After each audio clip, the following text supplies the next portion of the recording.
Ito guys, oh. Tunayan po natin yan. Tsaka ito. Gagawa po tayo ng isang singsing na maliit.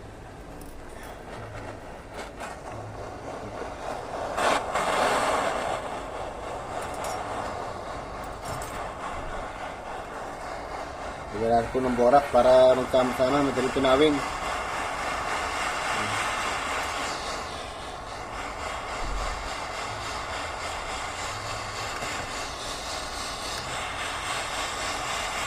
Ito.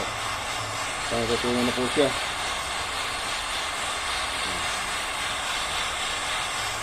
Gagawa po natin isang singsing po yan. Para di po sayang ang alahat nila na kahit na maliit lang.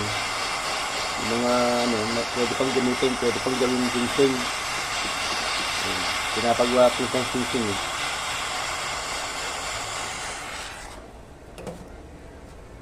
Oh, ayan po.